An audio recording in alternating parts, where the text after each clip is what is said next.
Hello everyone and welcome back to our channel explain and myself Devesh Mishra. So आज हम शुरू करने जा रहे हैं एक और नया चैप्टर। किस सब्जेक्ट का? आज हम पढ़ाने जा रहे हैं बिजनेस एनालिटिक्स। तो बिजनेस एनालिटिक्स का एक और नया चैप्टर, आज चैप्टर नंबर 2 हम इस वीडियो में करने जा रहे हैं। ये सीरीज SOLDU रेगुलर और NC वेब के बच्चों के लिए बनाई जा रही है जो कि सेमेस्टर 6 में है, चाहे आप बीकॉम ऑनर्स में हो या फिर आप बीकॉम प्रोग्राम से हो।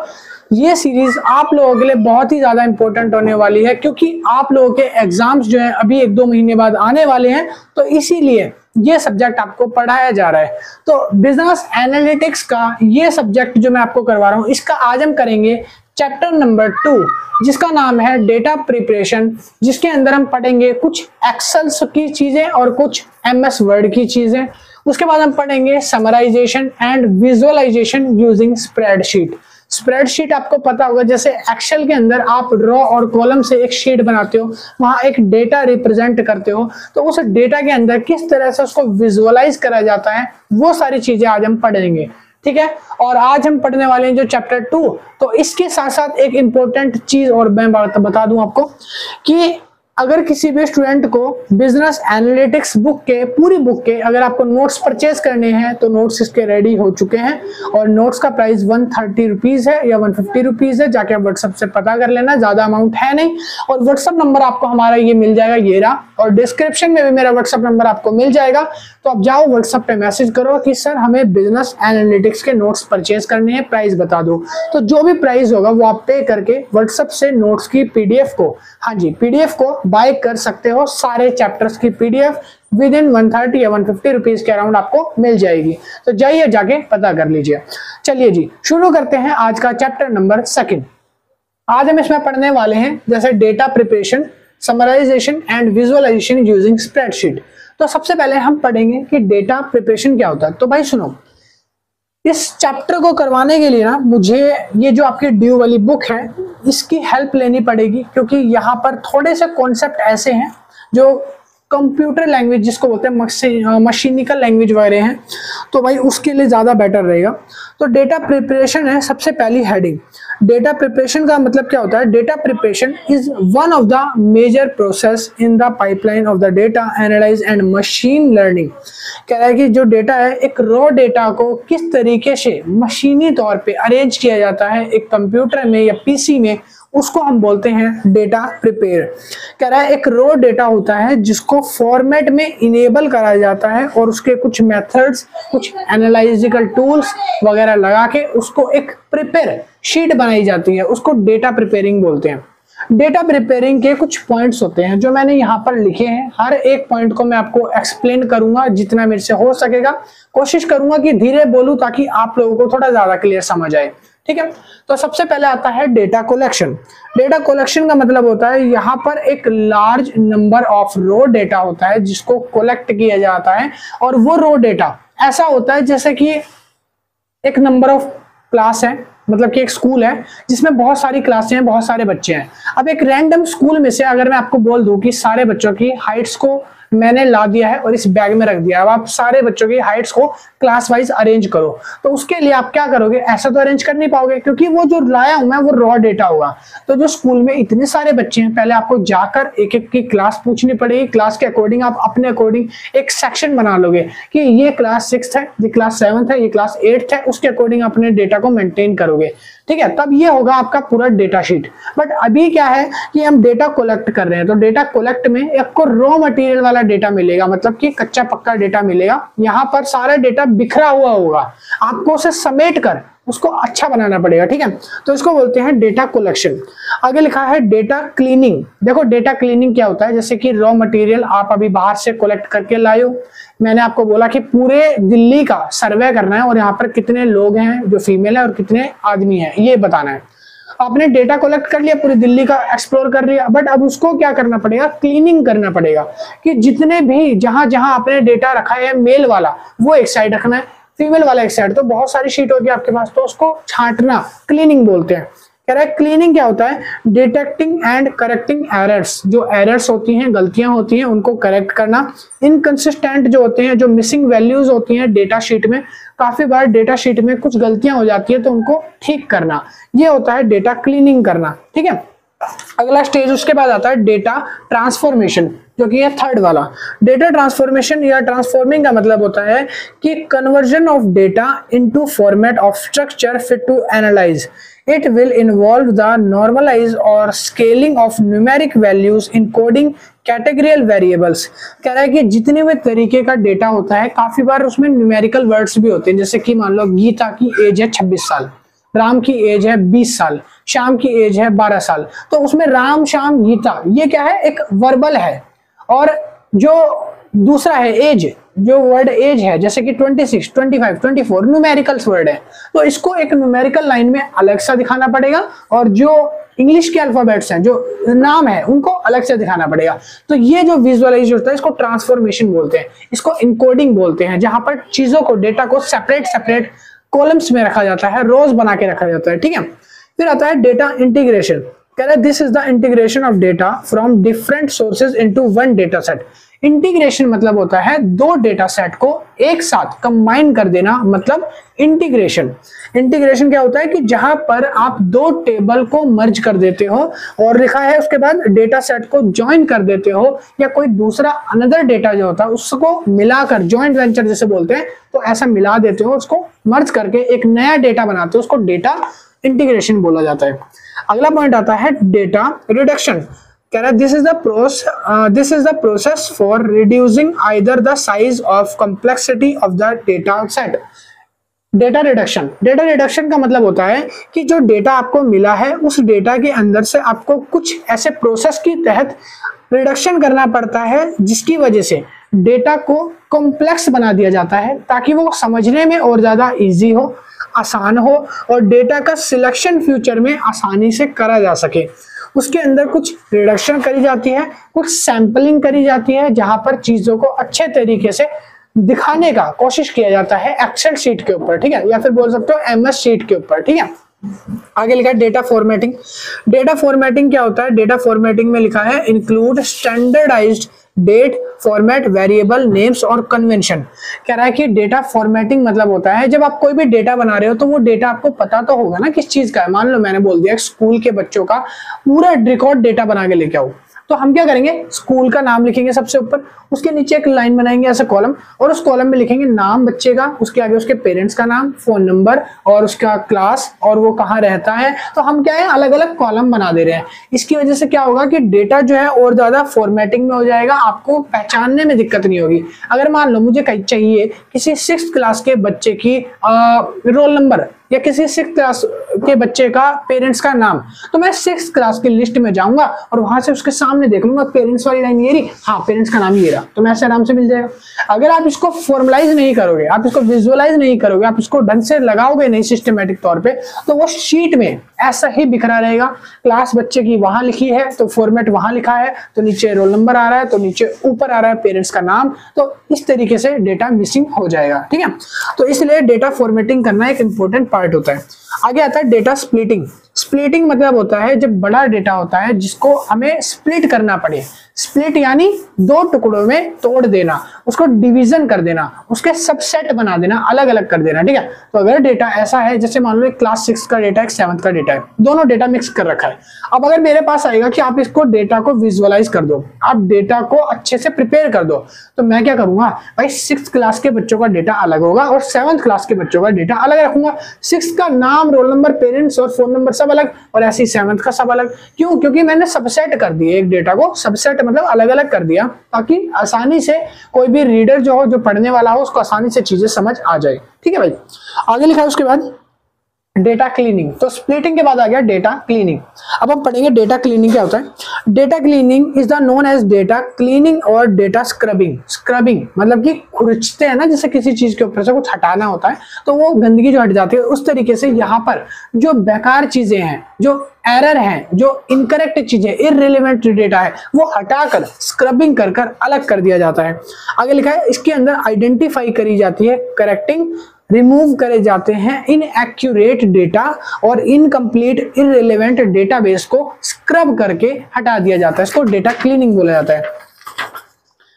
आगे आ जाते हैं की steps of data cleaning. Data cleaning के कुछ स्टेप्स होते हैं जो मैंने यहाँ पर लिखे हैं, ये स्टेप्स है। पहला आता है हैंडलिंग मिसिंग डेटा। कि जो डेटा मिसिंग है उसको कैसे हैंडल करना है। अगर मान लो आप कोई डेटा शीट प्रिपेयर कर रहे हो, एक्सेल शीट में कोई डेटा ऐसा है जो मिसिंग है, आप लोगों को नहीं पता, आप लोग अपने सुपीरियर से पूछोगे कि सर यहाँ पर मिसिंग क्या चीज था, उनको भी नहीं पता, तब उस जगह पे हम एक नॉट अवेलेबल करके मार्क लगा देते हैं या नल लिख देते हैं या एक प्लेस होल्डर लगा देते हैं। प्लेस होल्डर मतलब होता है एक रेड फ्लैग होता है एक्सेल शीट के अंदर या आप MS वर्ड के अंदर भी होता है कि रेड फ्लैग होता है कोने पे डॉट सा, वो लगा दोगे तो आपको पता रहेगा कि इस जगह वैल्यू मिसिंग है, आगे आप उसको फिल कर सकते हो। ठीक है, आगे आता है रिमूवल। रिमूवल मतलब होता है delete row and column missing value they are not critical.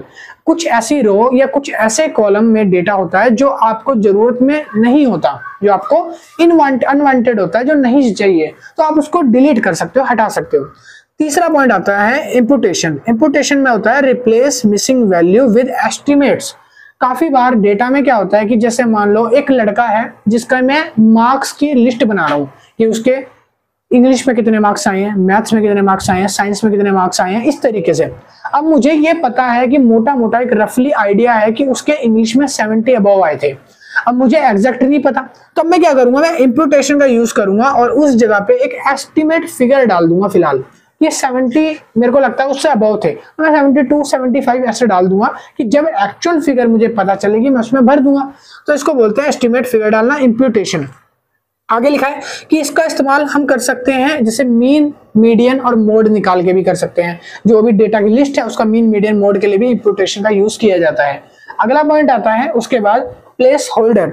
तो प्लेस होल्डर का मतलब होता है जो भी मिसिंग वैल्यू रह गई है उस जगह पर एक फ्लैग लगा के, एक फ्लैग ना एक छोटा सा साइन होता है। जो सेल होती है ना एक्सेल में, जो शीट होती है स्प्रेड शीट, उसमें सेल बनी हुई होती है, बहुत सारी सेल्स होती है ना, जिसकी वजह से मिलाकर एक डेटा बनता है। उन सेल्स के किनारे पे, बॉर्डर पे, कोने पे एक छोटा सा एक रेड फ्लैग आता है, एक ऑप्शन आता है एक्सेल में और MS वर्ड में। अगर आपको ज्यादा आइडिया आप यूज करते हो तो बता देना बाकी कमेंट में, क्योंकि मुझे इतना ध्यान है नहीं, बट इसमें लिखा है कि एक रेड फ्लैग, मैंने वो देखा है, रेड फ्लैग से आता है कोने पे, आप वो लगा देते हो। तो उससे क्या होगा कि आप अगर कोई भी डेटा भी मिस कर रहे हो या नहीं लिख रहे, तो इन फ्यूचर अगर आपको डेटा मिलता है या याद आता है तब आप उस रेड फ्लैग की जगह पे उसको भर सकते हो। क्लियर है? आगे लिखा है उसके बाद अगला पॉइंट है removing duplicate datas. Removing duplicate datas, आप ये भी आइडेंटिफाई कर सकते हो रिकॉर्ड्स के अंदर कि कौन सा डेटा ऐसा है जो डेटा सेट में गलती से मर्ज हो गया है और उसको अब रिमूव करके हटाना है। तो ऐसे डेटा को हम बोलते हैं रिमूविंग डुप्लीकेट डेटा, जो गलती से डबल बार कॉपी पेस्ट हो गया हो। ठीक है, अगला पॉइंट आता है उसके बाद correcting data errors. Correcting data errors को 3 पार्ट्स में डिवाइड करा गया है। पहला आता है इनकंसिस्टेंट डेटा, जो ऐसी वैल्यू है जो आपको नहीं चाहिए। जैसे आप मान लो कोई सेल के अंदर आपने न्यूयॉर्क लिखा था, न्यूयॉर्क की जगह किसी ने शॉर्ट फॉर्म में जल्दीबाजी में NY डाल दिया, और लंदन लिखा था उसकी जगह LN डाल दिया किसी ने। ठीक है, तो इसको करेक्ट करते हैं, जिसको बोलते हैं इनकंसिस्टेंट डेटा। दूसरा आता है, दूसरी एरर होती है जो करेक्ट करनी जा सकती है, वो है data entry error. Data entry error क्या होती है? जहां पर आपकी टाइपोग्राफिकल एरर होती है। ये टाइपोग्राफिकल मतलब टाइप करते टाइम जो एरर होती है उनको टाइपोग्राफिकल एरर बोलते हैं। क्या है? स्टैंडर्डाइजिंग डेटा जो होता है, standardising data bye normalising transformation. आप नॉर्मलाइज ट्रांसफॉर्मेशन करके उसको ठीक कर सकते हो स्टैंडर्डाइजिंग डेटा को। नॉर्मलाइज क्या होता है? नॉर्मलाइज मतलब होता है कि अगर मान लो कोई डेट है, फॉर एग्जांपल अगर आज की तारीख में देखूं तो आज जैसे है 27 मार्च 2025। ठीक है, तो ये जो डेटा है इस तरीके से स्प्रेडशीट में सेल में लिखा जाता है, डेट को इस तरीके से लिखा जाता है। ठीक है, और हम आमतौर पे कैसे लिखते हैं? हम आमतौर पे ऐसे लिख देते हैं, ऐसे लिख देते हैं। तो इस डेटा को ऐसे ना लिखकर हम एक स्टैंडर्डाइज फॉर्म में लिखते हैं, जैसे ऊपर वाली फॉर्म है, तो इसको नॉर्मलाइज बोला जाता है। क्लियर है? आगे समझते हैं। अगला पॉइंट आता है आपका ट्रांसफॉर्मेशन। ट्रांसफॉर्मेशन का मतलब होता है डेटा को कन्वर्ट करते हैं एक स्केल ऑफ यूनिट पे, जैसे कि जिसमें हम किलोग्राम, वेट और उसके केजी, हाइट को सेंटीमीटर में और मेजर कर सकते हैं, मतलब इस तरीके के जो वेट्स वगैरह के इनके छोटे छोटे ऐसा यूनिट होती है ना जिनको मेजर कर सकते हैं, वो शॉर्ट फॉर्म में लिखी जाती है, तो इनको ट्रांसफॉर्मेशन बोलते हैं। ट्रांसफॉर्मेशन डेटा जो होता है एक कॉमनली स्केल होता है, एक यूनिट होता है किसी भी चीज को मेजर करने का। जैसे आपको मान लो किसी की वेट नापनी है कि किसी का वेट कितना है, बहुत सारे बच्चे इनका वेट आपको लिखना है नाप के, तो आप उसमें लिख सकते हो आराम से, किलोग्राम्स में ऑप्शन आते हैं, किलोग्राम्स में आप डाल सकते हो मेजर, जो ऑटोमेटिकली करेक्ट हो जाते हैं। ठीक है, आप उसको एक एक करके मैनुअल करने की जरूरत नहीं पड़ेगी। समझ आई भाई? चलिए आगे हम बात करने वाले हैं रिमूविंग इररिलेवेंट डेटा, जो कि डेटा क्लीनिंग का ही एक पार्ट है, जहां पर इररिलेवेंट डेटा को हम रिमूव करते हैं। जैसे कैसे इररिलेवेंट डेटा हो सकते हैं, जैसे कि कोई डेटा डबल बार आ गया हो, या कोई डेटा में हमने कोई गलती से कुछ गलत वर्ड डाल दिया हो, या किसी जगह पर डेटा में नॉइस आ गया हो। नॉइस मतलब होता है जहां पर ऐसी अनवांटेड चीजें हों जो हमको नहीं चाहिए, वो नॉइस कहलाता है। उसको डिलीट करके इररिलेवेंट डेटा को हम अपने डेटा को करेक्ट कर सकते हैं। फिर आ जाता है अगला पॉइंट जिसके बारे में पढ़ेंगे, डेटा समराइजेशन।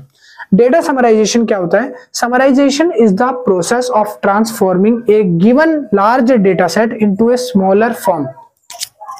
हाँ, तो कह रहा है कि समराइजिंग एक पार्ट होता है जहां पर एक लार्ज डेटा को हम लोग ना छोटे एक सबसेट के फॉर्म में बना करके रख सकते हैं। कह रहा है उसके बाद यूजुअली इसको रिपोर्टिंग भी बोला जाता है, इसको एनालाइज भी बोला जाता है, फर्दर एग्जामिनेशन वगैरह के काम आती है।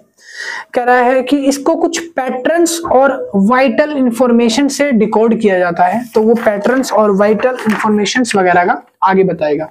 इसके कुछ पार्ट्स हैं, डिस्क्राइब करें नीचे मैंने। पहला आता है डिस्क्रिप्टिव स्टैटिस्टिक्स। डिस्क्रिप्टिव स्टैटिस्टिक्स का मतलब होता है ये जो समराइजिंग डेटा है ना, ये मैथमेटिकल टूल्स और स्टैटिकल टूल्स का यूज करके बनाया जाता है, इसलिए यहाँ पे लिखा है स्टैटिस्टिक्स कि इसके अंदर आप सेंट्रल टेंडेंसी यानी मीन, मीडियन और मोड किसी भी चीज का निकालना हो तो आप मेजरिंग मतलब समराइजिंग का यूज करेंगे। ठीक है, सेकंड आता है मेजर ऑफ डिस्पर्सन, जो कि मैंने यहाँ पे डाला measure of dispersion. Measure of dispersion क्या कहता है? ये कहता है किसी भी डेटा की रेंज, उसकी वेरिएशन या उसकी स्टैंडर्ड डेविएशन अगर आपको निकालनी हो तो वो समराइजिंग के अंडर आता है। परसेंटाइल अगर आपको निकालना है, क्वार्टाइल आपको निकालना है, तो वो भी आपको डेटा में समराइजिंग के अंडर डालना पड़ेगा। परसेंटाइल और क्वार्टाइल ये क्या होता है? देखो, परसेंटाइल मतलब होता है किसी भी चीज का कुछ परसेंट अगर आपको निकालना है, एक्सेल शीट के अंदर ही बता रहा हूं, तो ये फॉर्मूले से निकल जाता है, फॉर्मूला होता है एक्सेल और स्प्रेडशीट के अंदर। हाँ भाई, तो अब हम बात करने वाले हैं, अगला पॉइंट आता है परसेंटाइल एंड क्वार्टाइल के बाद डेटा एग्रीगेशन। ये रहा डेटा एग्रीगेशन। डेटा एग्रीगेशन क्या होता है? कह रहा है कि involve combining many data point into summarize value, for example the addition of the sale data by month of the average score after different categories. कह रहा है कि डेटा एग्रीगेशन में होता है कि जैसे जैसे आपके मंथ बीतते जाते हैं, जैसे साल में 12 महीने होते हैं, 12 महीने की सेल रिपोर्ट आपको बनानी है, तो 12 महीने की सेल रिपोर्ट में हर एक महीने की सेल रिपोर्ट का डेटा अलग अलग शीट पे बनाया जाता है, जिसको डेटा एग्रीगेशन बोलते हैं। जैसे जनवरी मंथ का अलग, फेब का अलग, मार्च का अलग, इस तरीके से। ठीक है, उसके बाद आता है बाद में डेटा ग्रुपिंग। डेटा ग्रुपिंग मतलब होता है the grouping of data into categorise और segment and summarising each of group is इसोलेंट। This can be done using techniques like pivot table, summarized data and different dimension.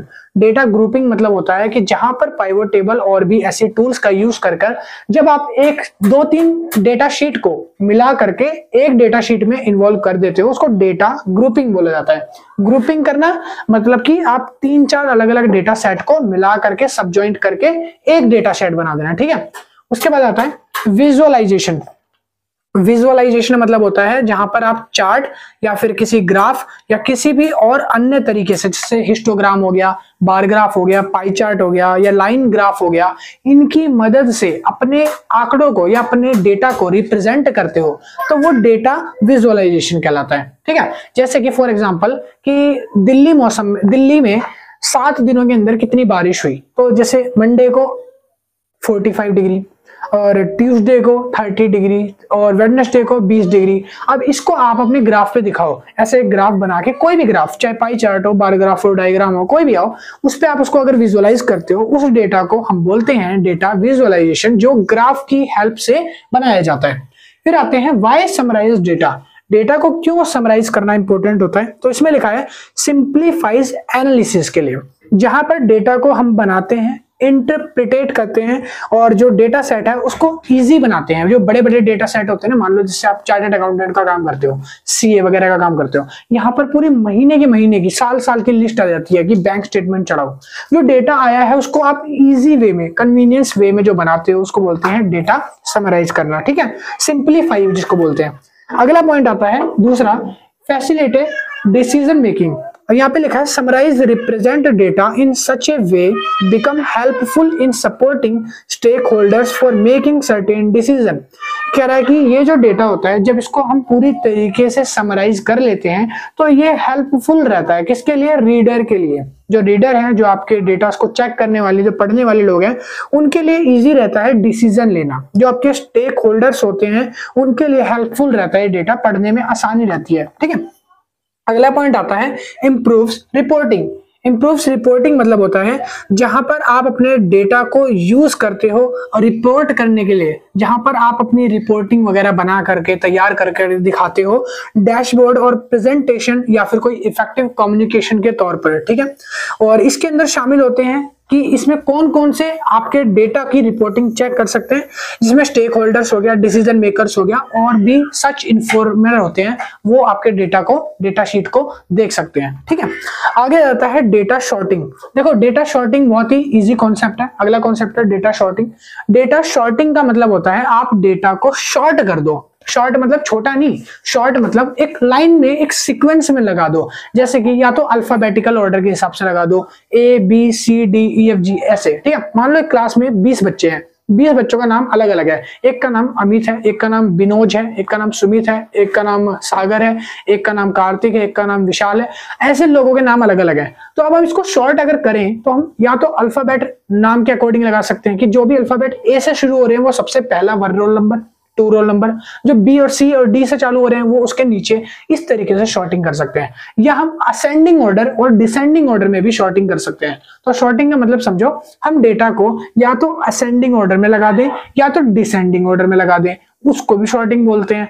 या हम small से big की तरफ लगा दें या बिग से स्मॉल की तरफ शॉर्ट कर दें उसको, मतलब बड़े से छोटा करके शॉर्ट कर दें या छोटे से डायरेक्ट बड़े तक ले जाएं, तो वो भी शॉर्टिंग कहलाता है, ठीक है। अब यहाँ पर आप MS एक्सेल के अंदर अगर आप शॉर्टिंग करना चाहते हो तो उसकी शॉर्टकट की भी होती है। डेटा शॉर्टिंग की शॉर्टकट की क्या है, Ctrl+Shift+L, ठीक है। तो ये डेटा शॉर्टिंग की है, ठीक है।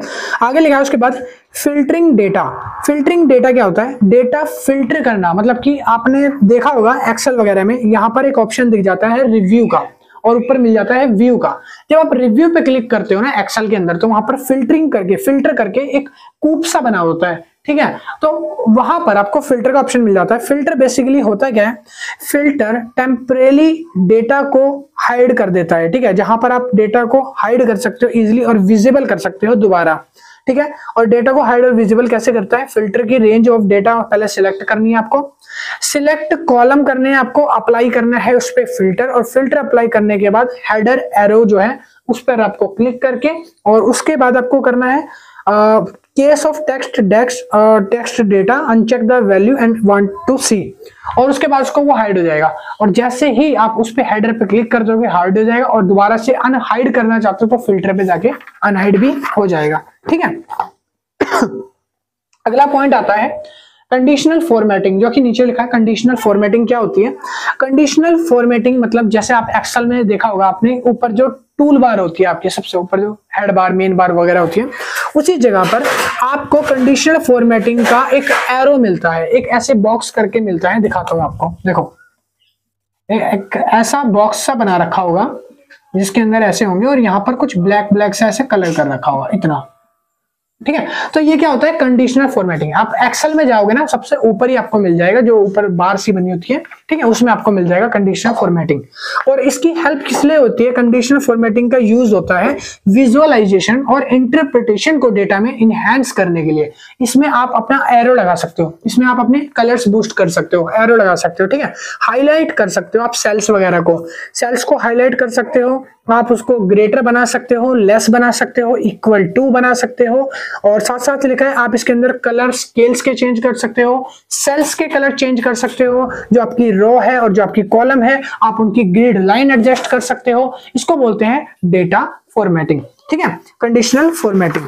आगे चलते हैं, उसके बाद आगे हम पढ़ेंगे text to column. Text to column का मतलब होता है, टेक्स्ट टू कॉलम एक फीचर है जो यूज किया जाता है सिंगल कॉलम डेटा को मल्टीपल कॉलम बनाने के लिए। ये रहा text to column, single column data को मल्टीपल या ट्रिपल कॉलम बनाने के लिए यूज किया जाता है इसे। आगे लिखा है उसके बाद कि last name of profession in a single column contain the information and separate the different column। उसके बाद लिखा this allow the automatic values not the separation possible multiple values separate by the same delimiters in cells। कह रहा है कि separate, ये जो text column है ना, इसका मतलब बेसिकली क्या है, जैसे आपका एक सरनेम है, आपका नाम है राघव रस्तोगी, ठीक है। अब राघव रस्तोगी आपने एक सेल में लिखा, वो एक सेल में आ गया। अब आप उसको टेक्स्ट टू कॉलम करोगे ना, तो वो दोनों अलग अलग डिफरेंट कॉलम में आ जाएगा। मतलब कि एक आगे वाले सेल के अंदर आ जाएगा रस्तोगी, पीछे वाले में आ जाएगा राघव। तो इस तरीके से आप उसको एडजस्ट भी कर सकते हो, ठीक है। तो ऐसे बहुत सारे एडजस्ट कर सकते हो। और अगर बात करें न्यूमेरिकल्स की, नंबर्स की, तो नंबर्स तो ऑटोमेटिक ही 1 2 3 4 ऐड हो जाते हैं अपने आप में, ठीक है। आगे हम बात करते हैं उसके बाद फाइंड एंड रिमूव डुप्लीकेट्स की। फाइंड एंड रिमूव डुप्लीकेट्स, इसमें क्या होता है कि डुप्लीकेट्स जितने भी अनयूजफुल एलिमेंट्स हैं या जो डेटा को हार्डर बना रहे हैं समझने में, जिसमें डेटा को समझने में दिक्कत हो रही है, ऐसी चीजों को हिंड्रेंस बोलते हैं, जिसको हम रिमूव कर सकते हैं। उसके बाद लिखा है फाइंडिंग कर सकते हैं। कोई भी अगर मान लो चीज आपको फाइंड करनी है, आपने एक डेटा बना लिया, ठीक है, क्लास के बच्चों की हाइट का। अब आप उसको हाइट में आपको फाइंड करना है एक ऐसा बच्चा जिसकी हाइट 5 फीट और 7 इंच है। अब आप फाइंडिंग पे क्लिक करके कंट्रोल F करोगे जैसे ही, तो आपको फाइंडिंग का ऑप्शन मिल जाएगा। वहां पे आप लिखोगे 5 7, तो जहां भी 5 7 होगा डेटा के अंदर, वो डायरेक्ट उस पर पिन हो जाएगा ले जाके, ठीक है। तो यहाँ पर फाइंडिंग कर सकते हो, हाईलाइट कर सकते हो, रिव्यू कर सकते हो डुप्लीकेट डेटा को। और जो डुप्लीकेट डेटा अगर ऐसे हैं तो आप उसको इजिली रिमूव कर सकते हो, ठीक है। फिर आता है रिमूविंग डुप्लीकेट वैल्यूज। तो अगर आपकी वैल्यूज डुप्लीकेट हो गई है तो उसको कैसे रिमूव करेंगे, तो उसके स्टेप्स बता रहा हूं। जहां पर आप पहले सिलेक्ट करोगे डेटा, फिर आप डुप्लीकेट वैल्यूज को उसमें रिमूव करोगे, फिर डेटा जो सिलेक्ट करा है उसमें डुप्लीकेट वैल्यूज पर उसको कमांड दोगे, फिर uncheck the column and purge remove duplicating records और क्लिक ओके। अब जब आप ओके पे क्लिक करोगे और डुप्लीकेट वाले ऑप्शन पे क्लिक करने के बाद, तो वो ऑटोमेटिकली जो भी वैल्यूज डुप्लीकेट है, जो हाईलाइट है, उनको आपकी शीट से गायब कर देगा, ठीक है। आगे आ जाता है डेटा वैलिडेशन, जो यहाँ पे लिखा हुआ है। कह रहा है कि एक्सेल का एक पावरफुल टूल होता है डेटा एनालाइज करने के लिए, रिपोर्ट करने के लिए और डिसीजन मेकिंग करने के लिए, जिसका नाम है डेटा वैलिडेशन, ठीक है। डेटा वैलिडेशन का मतलब होता है, डेटा वैलिडेशन जो होता है वो क्या करता है, उसकी हेल्पफुल क्या होता है, बाकी हम पढ़ते हैं। कह रहा है डेटा वैलिडेशन जो होता है ये स्पेसिफिक डेटा की सेल्स को, एक्सेप्ट सेल्स, इन सबको मॉडिफाई करने में हेल्प करता है, जिसमें आप एक्यूरेसी इनहेंस कर सकते हो वैलिडेशन डेटा की, उसके साथ साथ रिलायबिलिटी इनहेंस कर सकते हो, इंटीग्रिटी इनहेंस कर सकते हो, और लिखा उसके साथ साथ मैनुअल चेकिंग कर सकते हो डेटा की एंट्रीज कि वो करेक्ट हैं या इनकरेक्ट हैं, आप ये सब चेक कर सकते हो। अब यहाँ पर लिखा है कि इसमें अलाउ कर सकते हो डेटा स्पेसिफिक, जैसे कि between, not between, equal to, not equal to. आपको ये रो में सिलेक्ट करना पड़ेगा। पहले आपका एक ऑप्शन आएगा, आपको इस सिलेक्ट करना पड़ेगा कि आप इसको इक्वल में चाहते हो, नॉट इक्वल में चाहते हो, बिटवीन में चाहते हो, कहाँ चाहते हो। फिर उसके बाद आपका स्टाइल वगैरह पूछेगा। स्टाइल वगैरह का ऑप्शन क्लियर करने के बाद आप एरर मैसेज आएगा, उसको क्रॉस करोगे, उसके बाद जो भी आपकी कमांड है ओके करोगे, और ये जो डेटा है आपका विजुअलाइज हो जाएगा पूरी तरीके से, ठीक है। बाकी इसमें दे रखा है वो थोड़ा सा एक बार रीड कर लेना, क्योंकि इसका मुझे इतना ज्यादा आइडिया नहीं है, पहले ही बता दूं, ठीक है। आगे लिखा है उसके बाद आइडेंटिफाइंग आउटलायर्स, आइडेंटिफाइंग आउटलायर्स इन डेटा, आइडेंटिफाइंग आउटलायर्स इन डेटा। पहले आता है रिव्यू ऑफ डेटा। तो इसके अंदर लिखा है जहां पर आप एनालाइज करते हो, विजुअलाइज करते हो, इंटरप्रेटिंग करते हो डेटा की, उस जगह पर आप प्रेजेंट करते हो उसका विजुअल डेटा। और बेसिकली ये लिखा है outliers is the data point और a set value that are significantly different from average और एक्सपेक्टेड रेंज। कह रहा है कि यहाँ पर जो डेटा होता है वो एक एक्सपेक्टेड रेंज और एवरेज रेंज के बीच का एक डिफरेंट पॉइंट होता है जो सेट किया जाता है। कह रहा है रिव्यू द डेटा, जहां पर कोई भी अगर किसी तरीके का कोई एरर है, गलती है, या कोई भी इनएक्यूरेसीज एक्यूरेट हुई है, इसमें बनी है, तो वो ऑटोमेटिकली गायब हो जाती है, जिसमें रिव्यू ऑफ डेटा होता है। Short the data values, data values जो है वो शॉर्ट होती है काफी ज्यादा। शॉर्ट कहने का मतलब छोटी सी नहीं है, शॉर्ट कहने का मतलब है जैसे मैंने अभी आपको डेट लिख के दिखाई थी यहाँ पे, जिसमें मैंने लिखा था कि अगर आज डेट है 26 मार्च या 27 मार्च 2025, तो उसको किस तरीके से कंप्यूटर उठाता है, कंप्यूटर किस वैल्यू में उसको लिखता है, किस फॉर्मेट में लिखता है, वो डेटा वैल्यू शॉर्ट बोलते हैं। ठीक है। अगला आता है एनालाइज डेटा वैल्यू, जो कि मैंने यहाँ पे लिखा है एनालाइज डेटा वैल्यू।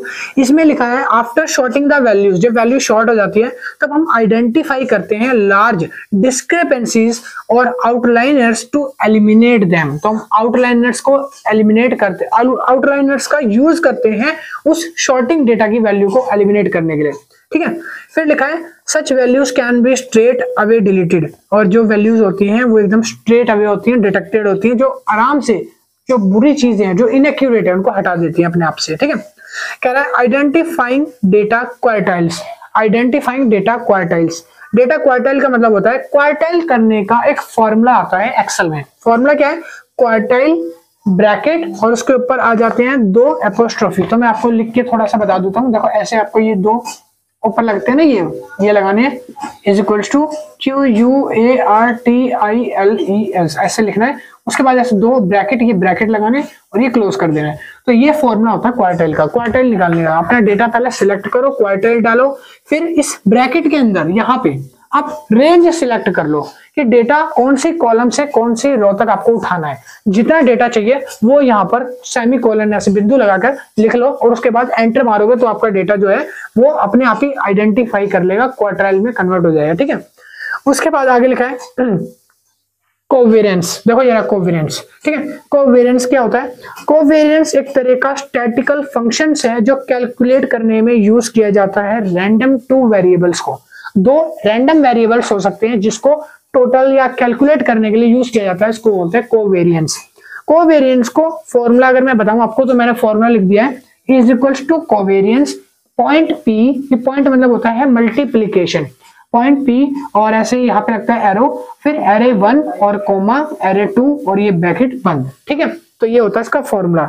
और जैसे ही आप इसमें अपनी रेंज और एरे या वैल्यू सिलेक्ट कर लेते हो, उसके बाद आपका एरे 2 में आपको अपनी रेंज, वैल्यू, इंटीजर ये सिलेक्ट कर लेना है। सिलेक्ट करने के बाद देखना है, एंटर करोगे तो आपकी जो वैल्यू है वो निकल कर अपने आप आ जाएगी। और अगर मैथमेटिकल सिचुएशन में बोलूं कोवेरिएंस का फॉर्मूला क्या होता है, तो मैथमेटिकल टर्म में कोवेरिएंस का फॉर्मूला ये रहा, COV bracket x, y bracket बंद इज इक्वल्स टू सिग्मा, और यहाँ पे लगाओगे आप x minus X bar bracket close bracket y minus Y bar bracket upon में n नंबर। ठीक है। तो ये होता है फॉर्मूला मैथमेटिकल टर्म में कोवेरिएंस निकालने का। ठीक है। अब आप बोलोगे भैया इसके प्रैक्टिकल है तो वो भी करा दो क्वेश्चन। तो भाई इस बुक में प्रैक्टिकल क्वेश्चन नहीं दे रखे, एग्जाम में आएंगे तो वो बात अलग है, क्योंकि अभी एक नया सब्जेक्ट आया है ये वाला। तो जो एग्जाम में आएगा उसके अकॉर्डिंग अगर देखा जाएगा, फिलहाल अभी इसमें प्रैक्टिकल है नहीं, तो जितना मैं आपको करा रहा हूँ वो ही क्वेश्चन आएंगे एग्जाम में, चांसेस तो यही है फिलहाल। ठीक है। आगे अभी चैप्टर और रहता है, तो पहले आप इसका स्क्रीनशॉट ले लो या उतार लो, फिर मैं आगे लिखवाता हूँ आपको।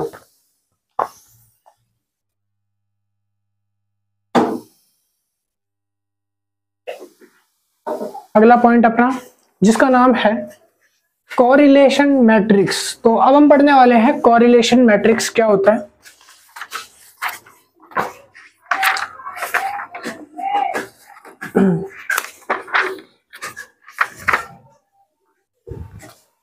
हाँ, कोरिलेशन क्या होता है पहले हम ये समझते हैं, उसके बाद हम पढ़ेंगे कोरिलेशन के मैट्रिक्स के जो टाइप्स मैंने लिखे हैं, जैसे कि पॉजिटिव और एक नेगेटिव कोरिलेशन, ये दोनों चीज। ठीक है। तो कोरिलेशन एक स्टैटिकल मेजर टूल है जिससे हम मोर देन 1 वेरिएबल कैलकुलेट कर सकते हैं, ईच अदर एक दूसरे से रिलेट करते हुए। कह रहा है कि ये इंडिकेट करता है किसी भी चीज डेटा वगैरह की स्ट्रेंथ को या डायरेक्शन को या उसके रिलेशनशिप्स को दोनों वेरिएबल्स के बीच की। ठीक है। जिसमें 2 से ज्यादा मतलब कि 2, 1 या 1 से ज्यादा मतलब कि 2 वेरिएबल्स को कोरिलेट किया जाता है आपस में, जिनके 1 वेरिएबल की वैल्यू चेंज करी जाती है और दूसरे वेरिएबल की वैल्यू से, और यहाँ पर दोनों को इंटरचेंज करके पाया जाता है कि वेरिएबल कोरिलेंट नेगेटिव है या कोरिलेंट पॉजिटिव है। अब यहाँ पर दो तरीके के टाइप आते हैं कोरिलेशन के। पहला आता है नेगेटिव कोरिलेशन, दूसरा आता है पॉजिटिव कोरिलेशन। अगर आपका पॉजिटिव कोरिलेशन आता है तो उसके लिए आपको क्या करना है, और नेगेटिव आता है तो उस केस में आपको कैसे पता करना है, तो उसके लिए मैं आपको बताता हूँ। देखो, अगर आपका क्वेश्चन न्यूमेरिकल सॉल्व करने के बाद वैल्यू जो है वो कुछ इस तरीके से आती है, जैसे कि आपकी कोरिलेशन वैल्यू आती है 1, या फिर आपकी कोरिलेशन वैल्यू आती है 0.8, या आपकी कोरिलेशन वैल्यू आती है 0.5, या कोरिलेशन वैल्यू 0 आती है। मतलब अगर आपकी वैल्यू जो है वो प्लस में आ रही है, मतलब कि प्लस की साइड आ रही है, माइनस में नहीं, प्लस में, पॉजिटिव आ रही है, तो इट मींस आपका कोरिलेशन पॉजिटिव होगा। और अगर आपका कोरिलेशन का आंसर माइनस में आ रहा है तो इट मींस आपका कोरिलेशन का आंसर नेगेटिव कोरिलेशन के अंडर आएगा। अब आपको पहचानना कैसे है, डायग्राम की मदद से समझते हैं। पॉजिटिव कोरिलेशन अगर वैल्यू होगी तो ये पॉजिटिव होगा, ठीक है, और पॉजिटिव होने के साथ ये प्लस का सिंबल रखेगा, ठीक है। और अगर बात करें नेगेटिव की, तो नेगेटिव में हमेशा वैल्यू माइनस में आएगी, नेगेटिव रहेगा। अब इसके मैंने डायग्राम बनाई है, तो फर्स्ट डायग्राम देखेंगे, पहला वाला, ये वाला, जहां मैंने लिखा है r इज इक्वल्स टू 1। अगर r जो है 1 आता है, मतलब वैल्यू कोरिलेशन की 1 आती है, तो इस कोरिलेशन में जो पॉइंट्स है ना, जो डॉट्स है ना, वो बिल्कुल लाइन के ऊपर लगेंगे। ये एक लाइन है, इसके ऊपर डॉट लगेंगे, इसको हम बोलेंगे परफेक्ट पॉजिटिव कोरिलेशन। क्या बोलेंगे? Perfect positive correlation. दूसरा, अगर मान लो आपकी कोरिलेशन वैल्यू वो 0.8 समथिंग आती है, तब आपके जो डॉट्स हैं वो बिल्कुल लाइन के ऊपर नहीं आएंगे, थोड़ा सा लाइन से अगल बगल रहेंगे, और इसको बोलेंगे हम क्या? पॉजिटिव कोरिलेशन, जिसको हम बोल सकते हैं स्ट्रॉन्ग पॉजिटिव कोरिलेशन। बट एक चीज और याद रखना, कोरिलेशन के टाइम पे जो हमारी लाइन है, जो हमारा डायग्राम है, जो लाइन है, वो कैसे जाएगी? वो नीचे से ऊपर की तरफ जाएगी, ठीक है। तो डाउन टू अपर, नीचे से ऊपर की तरफ जाएगी, तो वो पॉजिटिव कोरिलेशन होगा। आगे नीचे मैंने और भी कोरिलेशन बनाए हैं, जैसे अभी इस कोरिलेशन में आप देखो, इस कोरिलेशन का नाम है वीक पॉजिटिव कोरिलेशन, और इसकी वैल्यू है r की 0.5। यहाँ 1 था, यहाँ 0.8 हुआ, थोड़ा कम, यहाँ पे और कम हो गया 0.5। तो जो डॉट्स है वो और ज्यादा इधर उधर हिल गए हैं, तो लाइन से डॉट और ज्यादा बिखर गए हैं, और यहाँ पर कोई भी एक लाइन में नहीं है, जिसकी वजह से ये कोरिलेशन वीक पॉजिटिव कोरिलेशन कहलाता है। अगला कोरिलेशन आते हैं जिसके अंदर आपको कोई भी सिमेट्री नहीं दिख रही होगी, कोई भी एक लाइन नहीं दिखती होगी ड्रॉ करते टाइम, इसमें कहीं भी आप लाइन ड्रॉ नहीं कर सकते, तो इसीलिए इसको बोलते हैं नो कोरिलेशन, जिसका आंसर आता है r इज इक्वल टू 0। समझ आया? नीचे आते हैं, नीचे अब हम पढ़ते हैं जहां पर नेगेटिव कोरिलेशन आते हैं। तो मैंने 2 नेगेटिव कोरिलेशन बनाए हैं। नेगेटिव कोरिलेशन की पहचान, जो हमेशा माइनस में आते हैं। पहले तो नेगेटिव कोरिलेशन का जो डायग्राम है वो किस तरफ मूव करता है? वो ऊपर से नीचे की तरफ मूव करेगा, अपर टू डाउन, ठीक है। तो आप देख सकते हो ये ऊपर से नीचे की तरफ जा रहा है, ये भी ऊपर से नीचे की तरफ जा रहा है।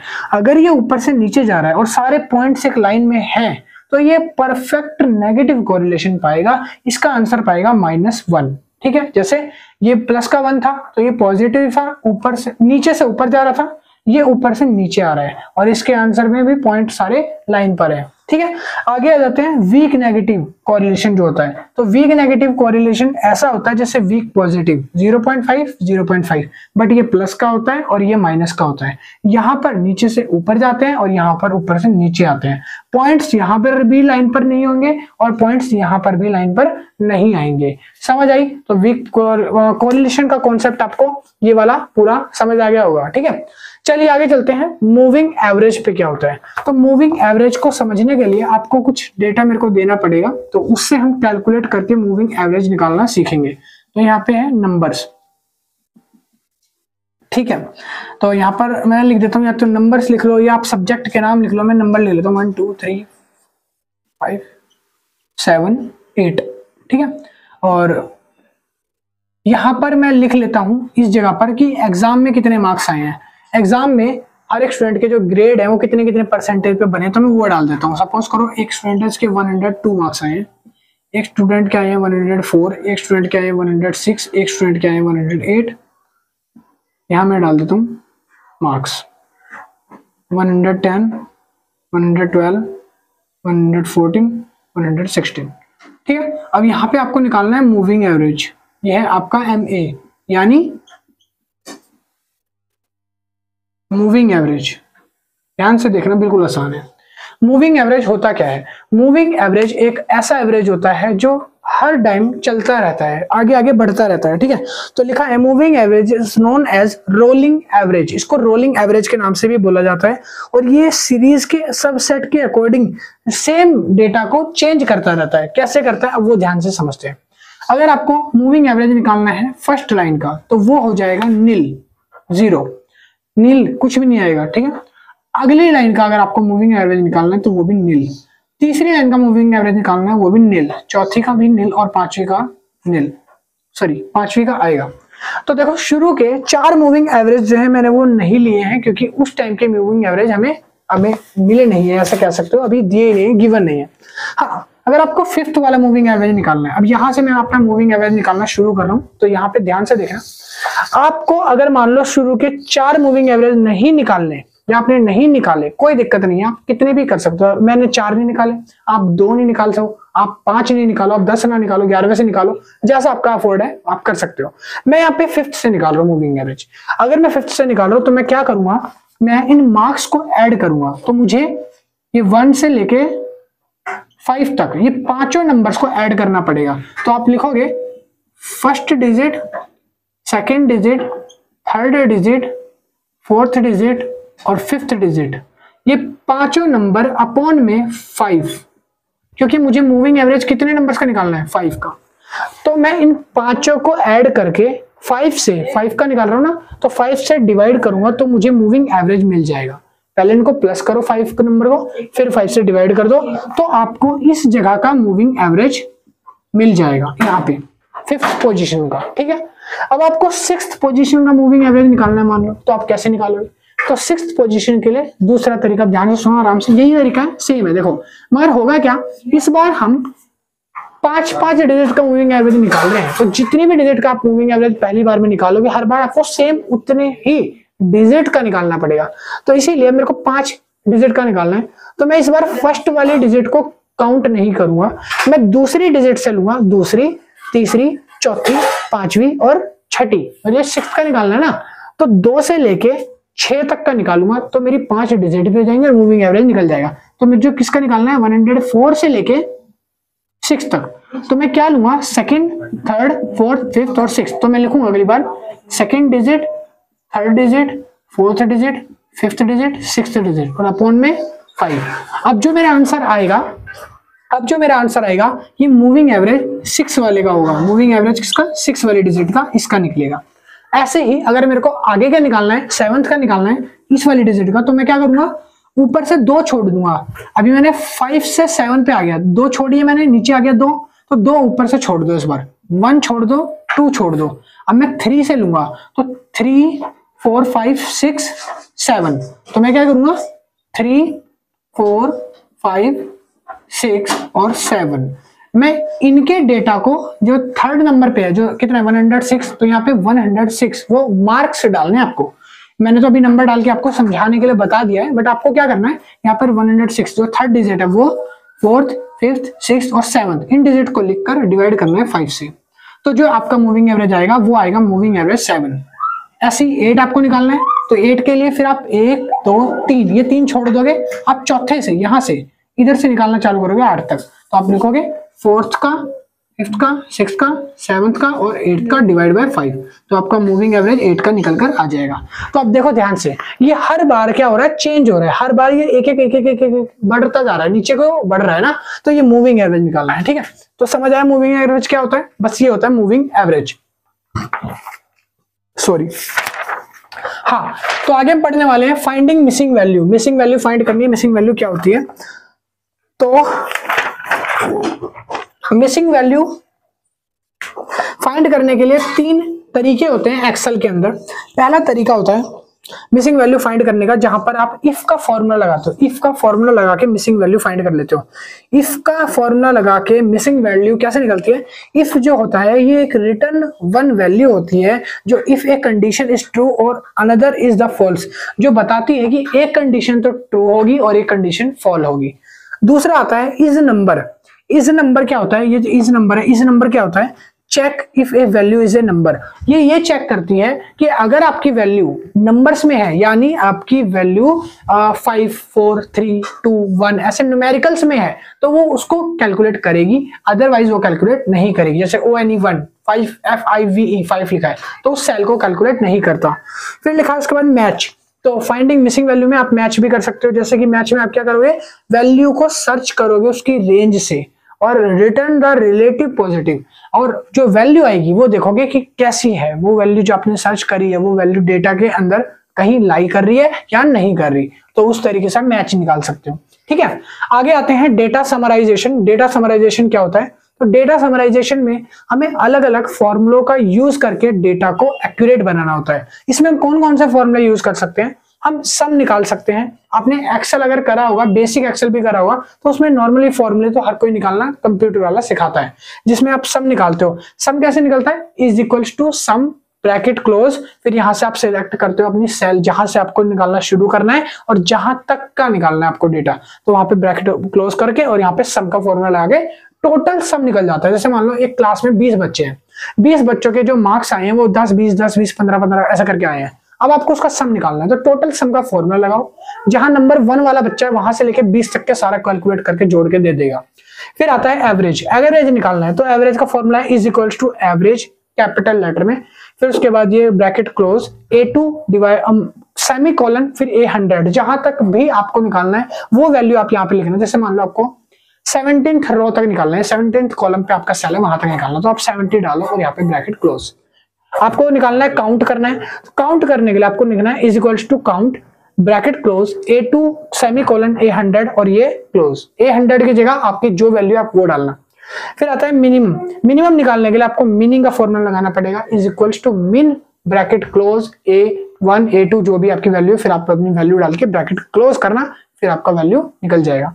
फिर आता है मैक्सिमम, मैक्सिमम निकालने का फॉर्मूला है max bracket close is equals to जरूर लगाना, ये इज इक्वल्स टू जो है फॉर्मूले में गिवन है, फॉर्मूले के साथ ही है, तो फॉर्मूले में लगाना is equals to max bracket close, फिर आपकी जो वैल्यू वो, फिर एंड वैल्यू और वहां पे ब्रैकेट हटा के मतलब ब्रैकेट लगा के और अपनी वैल्यू को फाइंड कर लेना। ठीक है, आगे आ जाते हैं types of data visualization in Excel. Excel के अंदर कितने टाइप्स का डेटा विजुअलाइज कर सकते हैं, तो एक्सेल के अंदर जो डेटा होते हैं वो होते हैं एक तो बार चार्ट। बार चार्ट क्या होता है बताता हूँ। बार चार्ट इस तरीके का चार्ट होता है जहां पर कुछ डेटा इस तरीके से प्रेजेंट किया जाता है। ठीक है, यहाँ पर डेटा इस तरीके से प्रेजेंट किया जाता है। अब यहाँ पर तो ये जो चार्ट मैंने अभी बना के दिखाया है ये बार चार्ट बोलते हैं इसको। ठीक है, तो बार चार्ट के तरीके से फॉर्म में प्रेजेंट करते हैं। फिर आता है लाइन चार्ट, फिर आता है पाई चार्ट। लाइन चार्ट क्या होता है, तो लाइन चार्ट के अंदर आपको लाइंस की हेल्प से डेटा रिप्रेजेंट किया जाता है, ऐसे ऐसे इस तरीके का डेटा लाइंस की मदद से ड्रॉ करके आपको मिलेगा। फिर आता है पाई चार्ट। पाई चार्ट आप सबको पता ही होगा, बताने की जरूरत नहीं है। पाई मतलब होता है सर्कल, गोला। ठीक है, आपको गोले के अंदर डेटा प्रेजेंट किया जाएगा कि इतने प्रतिशत वैल्यू यहाँ, इतने परसेंट इसकी, इतने परसेंट इसके, इतने परसेंट इसके, इस तरीके से इसको बोलते हैं पाई चार्ट विजुअलाइजेशन। समझ आया।